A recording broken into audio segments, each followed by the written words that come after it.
The story you're about to see is a big, fat lie. No names have been changed to protect anybody. The greatest cartoon characters of all time. Classic television. Exciting football in the spring. This is the USCFL Network, celebrating 40 years of excellence.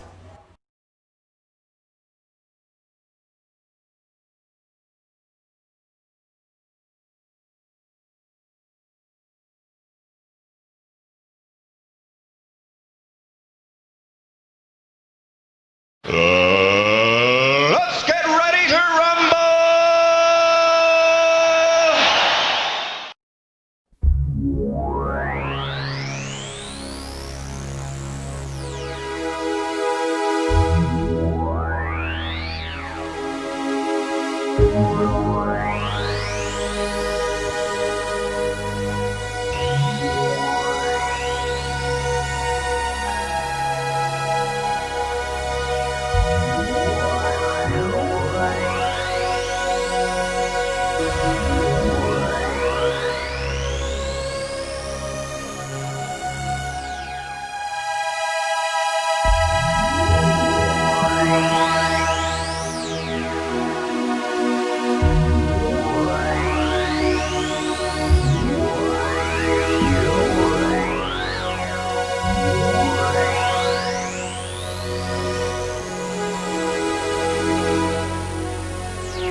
And now, the USCFL Network, in association with YouTube, presents the USCFL Postgame Show.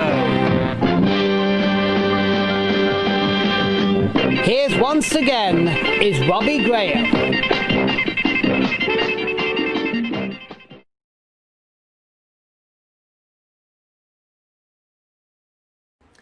Greetings, cartoon and football fans. This is Robbie Graham of the USCFL Network, bringing you the action and highlights from Week 12 of the USCFL's 2020 season. To all you dads out there, we wish you a very happy Father's Day. This was an interesting week. We had an exciting game on Friday and a total blowout on Saturday, and we're going to talk all about it. The third round is complete. The qualifying rounds are over with. Now it is all up to the remaining 8 teams to make it to the Disney Bowl and win the USCFL Championship. Who will make it to the Disney Bowl in late July? Well, we now know which 8 teams will battle it out. And remember, from now on, the losing team gets eliminated. After we take a brief break, we will talk about the action and highlights from an exciting Game 23 in Richmond, Virginia, between the Nickelodeon All-Stars and the Filmation All-Stars.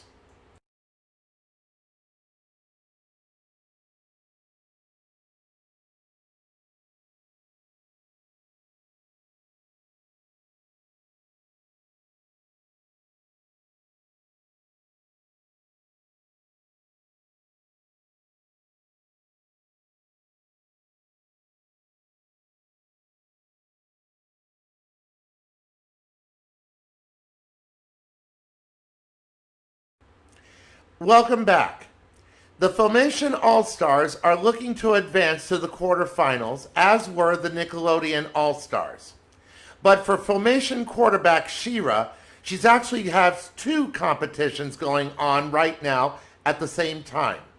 Let's briefly talk about the She-Ra Showdown that we're also doing during this time. In that competition right now, the original She-Ra is losing, but only by 4 points. One good review from a classic episode will put her back in the lead again. But in the USCFL, She-Ra is just absolutely on fire, and she proved it Friday afternoon in Richmond, Virginia. Against the Nickelodeon All-Stars, both She-Ra and SpongeBob SquarePants battled it out in a pitcher's duel, which resulted in an exciting match. The first quarter began with a 2-yard run by Spinnerella, the original Spinnerella, I should say. But Nickelodeon quickly tied it up with a touchdown pass from SpongeBob to Katara from Avatar, The Last Airbender, to tie things up.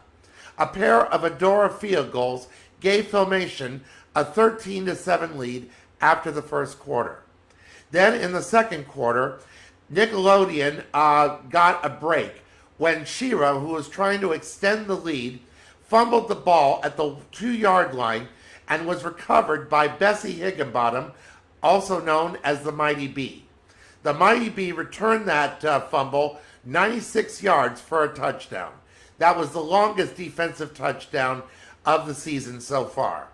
But Filmation came right back with a touchdown pass from She-Ra to Glimmer. They hooked up again late in the second quarter and took a 27-21 halftime lead. Filmation kept it going as J.B. McBride from Brave Star took a pick six, 73 yards for a touchdown to extend the lead. A pair of Sam Manson field goals, Sam Manson from Danny Phantom, plus another pair of Adora field goals, Filmation had the lead. But in the fourth quarter, after another pair of Adora field goals, Nickelodeon did come back late in the game. SpongeBob threw his second touchdown pass to Katara midway through the fourth quarter, along with another Sam Manson field goal. Filmation was up 45-37 with under 5 minutes left to play. As Nickelodeon was looking to tie the game, and they almost did, Trapjaw of the He-Man series intercepted a pass in the end zone to help Filmation secure the 45-37 win. And they will advance to the quarterfinals and retains home field advantage, while Filmation sent Nickelodeon packing and SpongeBob back to the Krusty Krab. And here is how the scoring in this exciting game took place.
The stats for this game goes as follows.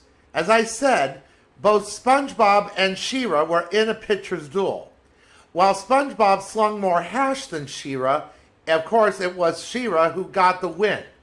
SpongeBob was 30 of 52 for 470 yards, 2 touchdowns, and 2 interceptions, while She-Ra was 24 of 35 for 382 yards and 2 touchdowns. But in the running category, it was Spinnerella who outran Danny Phantom. Spinnerella carried the ball 30 times for 170 yards and 1 touchdown, averaging 5.6 yards per carry, while Danny Phantom carried the ball 22 times for 77 yards and 1 touchdown, averaging only 3.5 yards per carry. As far as the receivers went, it was Katara who scored 2 touchdowns and had 6 receptions for 80 yards. But it was SpongeBob's castmate and good friend, Sandy Cheeks, who brought home the top prize for receiving. She caught 5 passes for 155 yards.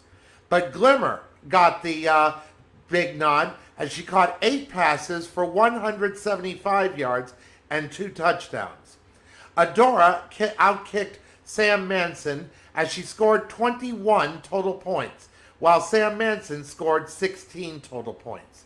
And again, the Filmation All-Stars will advance to the quarterfinals, while the Nickelodeon All-Stars are done for the year.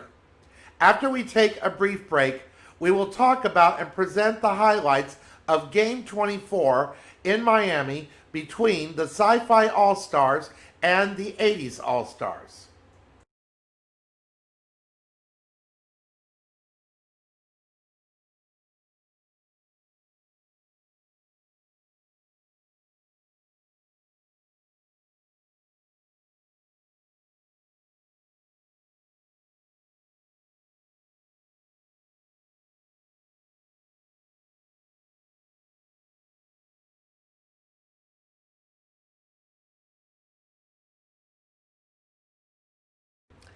Welcome back.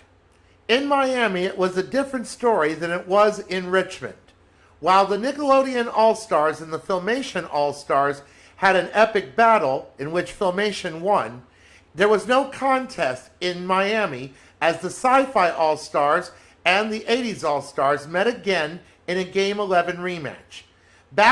In Game 11 on May 8th, the 80s All-Stars wore the colors of the Miami Dolphins and also to honor late Miami Dolphins head coach Don Shula. And in that game, the 80s All-Stars defeated the Sci-Fi All-Stars 47-16. In this game, the score almost was identical. It was 47-6. And the 80s All-Stars only allowed 2 meaningless field goals. It was all the 80s All-Stars from start to finish. And for the second time this season, there was no scoring at all in the third quarter. Here's how the scoring did take place. Bumblebee started things off with a 53-yard field goal. Then, with about 5.5 minutes left to play in the first quarter, April O'Neil took the ball in 2 yards for a touchdown after Mumra of the Thundercats intercepted a Xena pass and almost took it to the house. Jem threw a 13-yard touchdown pass to Michelangelo of the Ninja Turtles with 1:45 left to go in the first quarter. And instantly, the 80s All-Stars were on top 17-0. They scored 17 more points before allowing a late second quarter field goal by Jason Lee Scott of the Power Rangers. The score was 34-3 at halftime. Pumara of the Thundercats had a very interesting catch for an interception return for a touchdown of 86 yards. It was a one-handed catch, which you'll see in the highlights. In the fourth quarter, after a pair of Bumblebee field goals and after the second field goal, the ball was fumbled by the Sci-Fi All-Stars and recovered by the Shredder of the Ninja Turtles and ran it back 17 yards for a touchdown. Within 7 seconds, the 80s All-Stars scored two touchdowns. Another last field goal by Jason Lee Scott of the Power Rangers. gave the 80s All-Stars the 47-6 win. And Pumara got game MVP honors for the pick six she had in the second quarter. As far as the stats go, Xena finished 23 of 46 for 246 yards and 4 interceptions, while Jem was 24 of 39 for 247 yards, two touchdowns, and 1 interception. There was no contest in the running department. April O'Neil carried the ball 32 times for 155 yards and 1 touchdown, while Han Solo carried the ball 19 times for just 53 yards. Quicksilver, the tight end for the 80s All-Stars and of the show Silverhawks, was the top receiver for the 80s team as he caught 7 passes for 97 yards and 1 touchdown. The 1 touchdown had to be reviewed by the booth, which you will see in the highlights, and the call was upheld. Zach Taylor replaced Kimberly Hart of the Power Rangers as he caught 8 passes for 92 yards.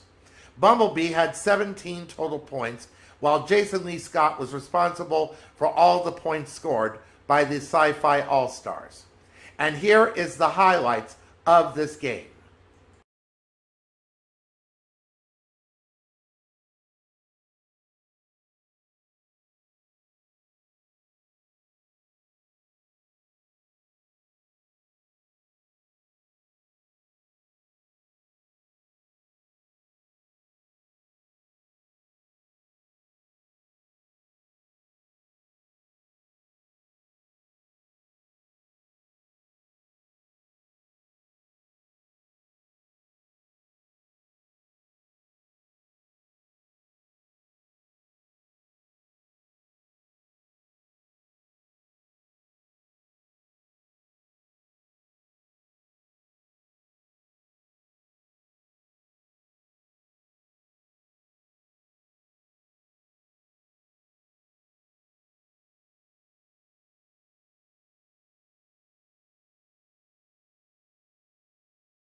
Up until last night's game, no team scored lower than 15 points so far this season. And this was the first time that a team did not score a touchdown at all in a game. After we take one final break, we will review round 3 as well as the rest of the season and give you the schedule for the quarterfinals. You don't want to miss how the 8 remaining teams stack up for the next 2 weeks.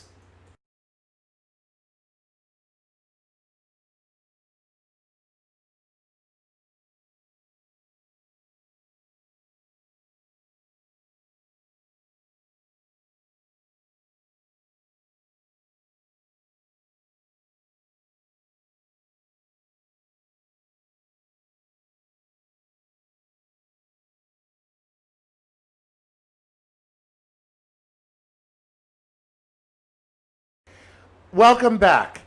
Now here is a review of all 3 rounds of the season so far, along with the schedule for the quarterfinals. And we set this review to highlights from each game set to opera and classical music. So sit back, relax, and enjoy the performance. Maestro, if you please.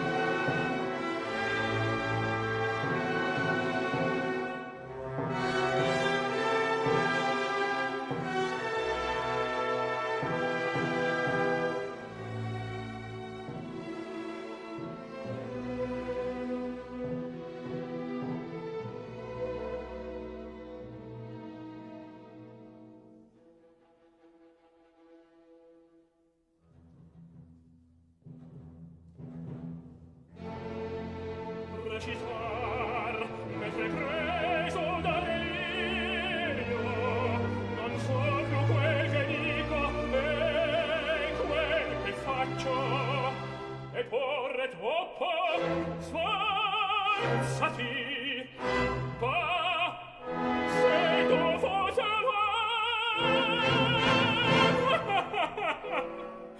tu sei pagliaccio.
Giunto, chiederà, che dirà, chiamerà Butterfly dalla lontana. Io senza dar risposta me ne starò nascosta, un po' per celia e un po'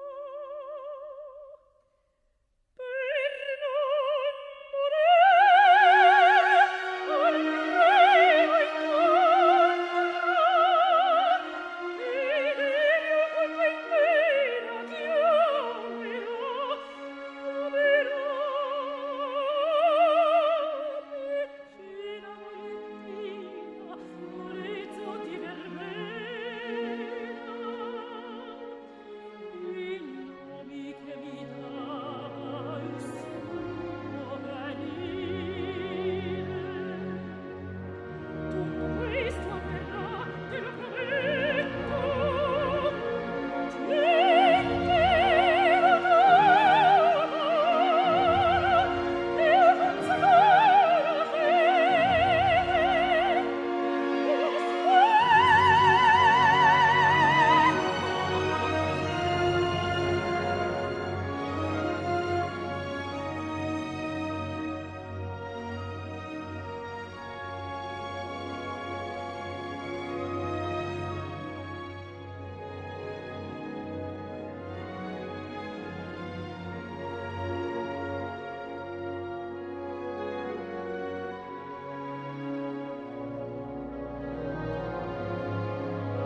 And that's it for this week and the end of round 3.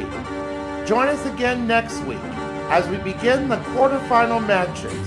We'll be in Richmond, Virginia for the first game between the Fox All-Stars and the Filmation All-Stars. Then from Kansas City as we see the Marvel Comics All-Stars takes on the DC Comics All-Stars. That should be a good matchup, a battle between two comic book titans.